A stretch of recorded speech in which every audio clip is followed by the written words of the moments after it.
My successful lawyer sister called my fiancé a loser to our family, so I skipped her lavish wedding and cut contact. I, 28F, have always had a complicated relationship with my older sister Melanie, 32F.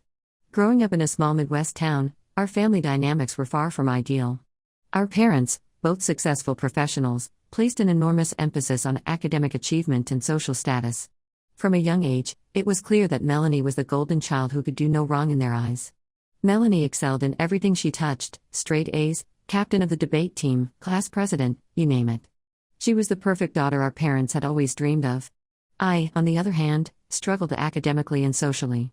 What I didn't know then was that I had undiagnosed ADHD, which made traditional learning environments challenging for me. Our parents' constant comparisons between us only exacerbated the situation.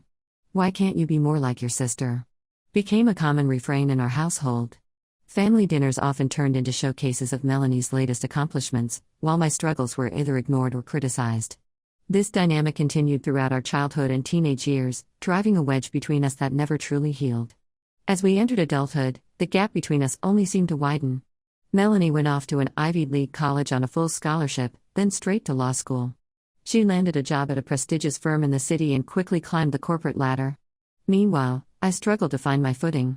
I bounced between community college and various entry-level jobs, never quite finding my place. It wasn't until my mid-20s that I discovered my passion for graphic design. I went back to school, got my degree, and started building a career I genuinely enjoyed. For the first time in my life, I felt like I was on the right path. Our parents were supportive, but their pride in my accomplishments always seemed to pale in comparison to their adoration of Melanie's success. Despite our differences, I thought Melanie and I had reached a place of mutual respect as adults. We weren't close, but we were cordial at family gatherings and would occasionally grab coffee when she was in town. I even confided in her about my struggles with self-esteem and imposter syndrome, hoping to bridge the gap between us. She seemed sympathetic, and for a while, I thought we were making progress. 3 years ago, I met Mark, 30M, at a local art fair where I was showcasing some of my work. He's a high school art teacher with a passion for inspiring young minds. We hit it off immediately, bonding over our shared love of creativity and education. Mark is everything I could have hoped for in a partner: kind, supportive, and loves me unconditionally. For the first time in my life, I felt truly seen and appreciated for who I am. Our relationship progressed quickly, and 6 months ago, Mark proposed during a weekend getaway to a quaint bed and breakfast. It was simple, intimate, and perfect. We started planning our wedding for next spring, excited to start our life together. I was over the moon and couldn't wait to share the news with my family.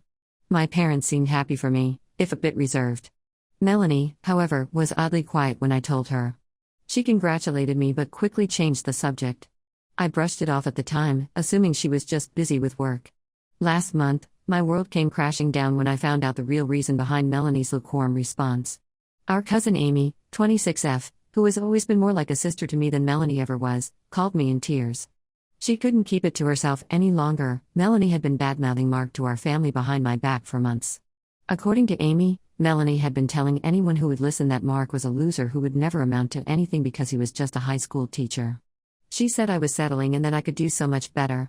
She even went as far as to suggest that Mark was only with me for financial stability, implying that as a teacher, he couldn't possibly support a family on his own. I was furious and heartbroken. How could Melanie, who knew about my struggles with self-worth, try to undermine the one relationship that had finally made me feel valued? And how dare she judge Mark's worth based solely on his career choice? I confronted Melanie about it, hoping there had been some misunderstanding. To my shock, she didn't even try to deny it. She said she was just looking out for me and didn't want me to end up with someone beneath our family's status. She argued that as my older sister, it was her duty to protect me from making a huge mistake. I couldn't believe what I was hearing. I told her she had no right to judge my relationship or spread lies about Mark. I reminded her that teaching is a noble profession and that Mark's impact on his students' lives was worth far more than any high-powered salary. Things escalated quickly. I told Melanie she was a snobby, elitist bitch who clearly hadn't outgrown her need to feel superior to me. I accused her of being jealous that I had found happiness with someone who valued me for who I am, not what I could do for their social status. Melanie fired back, calling me ungrateful and naive. She said I was throwing away my potential by marrying a nobody and that I would regret it when I was struggling to make ends meet in a few years. After our blowout, I went low contact with Melanie. I only spoke to her when absolutely necessary for family events, keeping our interactions brief and cold. Our parents tried to intervene, but I shut down any attempts to discuss the situation. I was done being the family peacekeeper at the expense of my own happiness. Last week, Melanie dropped a bombshell. She called to announce her engagement to her boyfriend of 2 years, Tyler, 34M.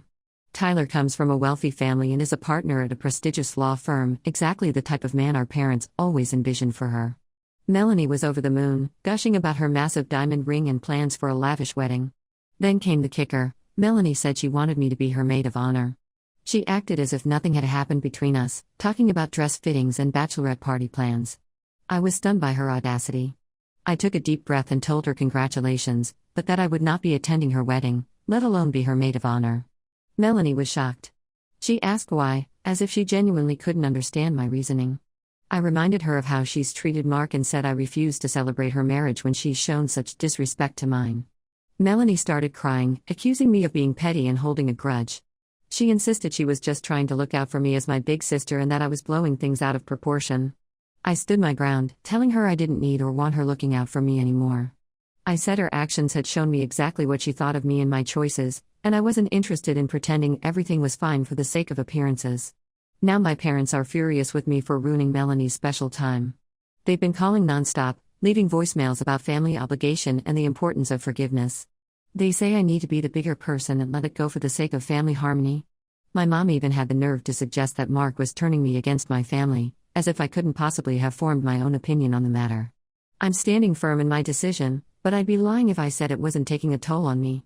Mark has been incredibly supportive throughout this whole ordeal. He says he'll back whatever decision I make, but I can tell he's hurt by how my family has treated him. He suggested that maybe we should elope and avoid the family drama altogether, but part of me feels like that would be letting Melanie win. Am I the asshole for refusing to attend my sister's wedding after how she's behaved? Should I just suck it up and go for the sake of keeping the peace? I've spent so much of my life trying to measure up to Melanie and make my family proud. Part of me feels guilty for causing drama, but another part feels like I need to take a stand. I could really use some outside perspective on this mess. Update 1. It's been about a month since my last post, and to say things have been chaotic would be an understatement. First, I want to thank everyone for their supportive comments and advice. Your words have been a source of strength during this difficult time. After my initial refusal to attend Melanie's wedding, the situation with my family escalated rapidly. My parents, who had always been masters of emotional manipulation, ramped up their guilt-tripping efforts to unprecedented levels. They called and texted constantly, cycling between anger, disappointment, and syrupy sweet pleas for family unity. Things came to a head about 2 weeks ago when my parents showed up unannounced at my apartment on a Wednesday evening. I had just gotten home from work and was in the middle of making dinner when the doorbell rang. Opening the door to find my mom and dad standing there felt like a punch to the gut. They pushed their way inside, my mom already in tears and my dad wearing his stern "we need to talk" face. For the next hour, they tag-teamed me with every guilt trip in their arsenal. They brought up sacrifices they'd made for me growing up, times they'd supported me through tough periods, and how this selfish decision was breaking their hearts.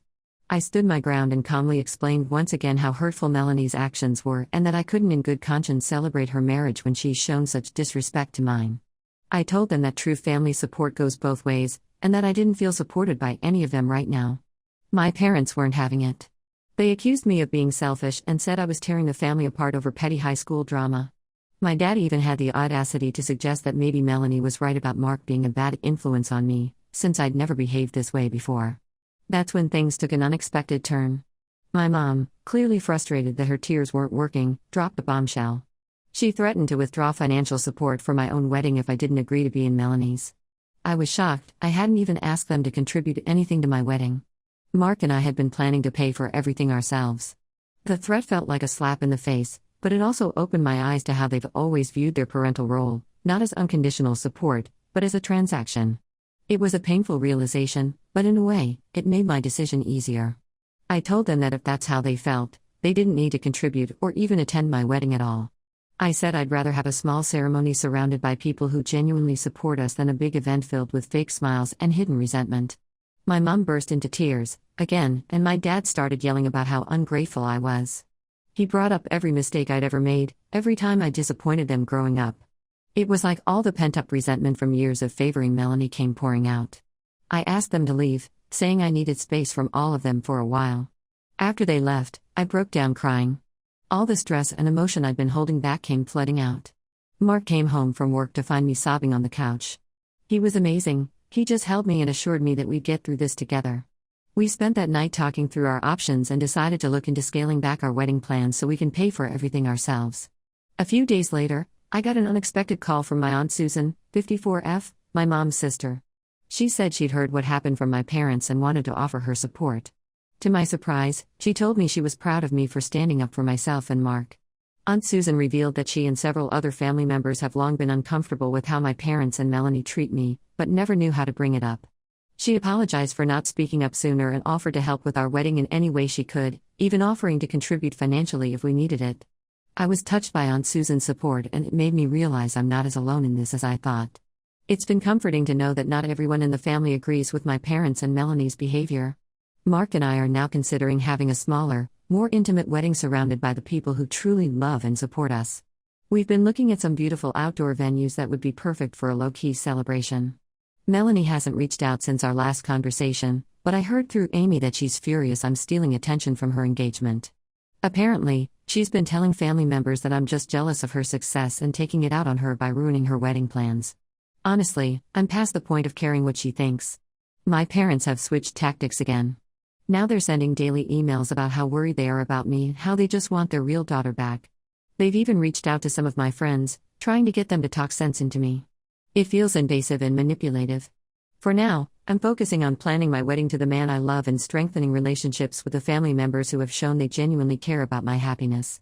I've started seeing a therapist to work through some of the deep-seated family issues this situation has brought to the surface. It's been a difficult month, full of emotional highs and lows.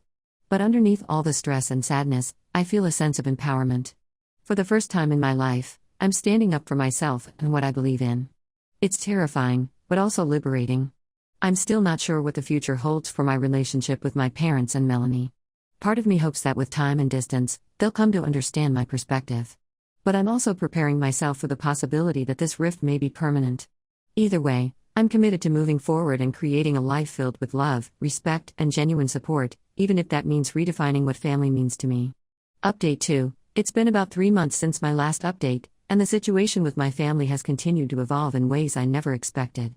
I wanted to share some recent developments and get some advice on how to handle the latest drama. First, some good news: Mark and I have finalized our wedding plans.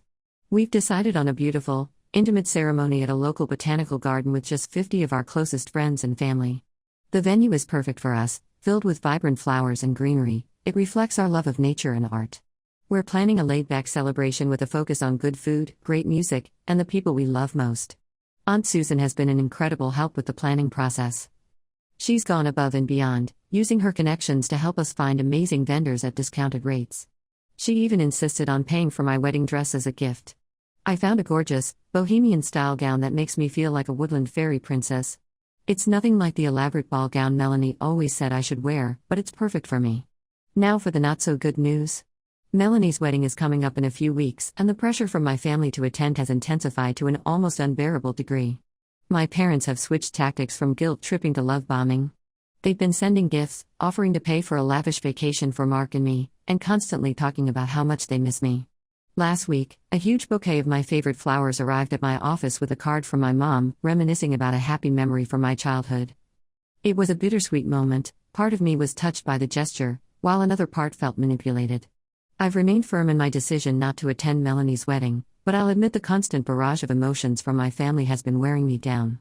There are moments when I find myself second-guessing my decision, wondering if I'm being too harsh. Part of me misses the idea of a close-knit family, even if that wasn't really our reality.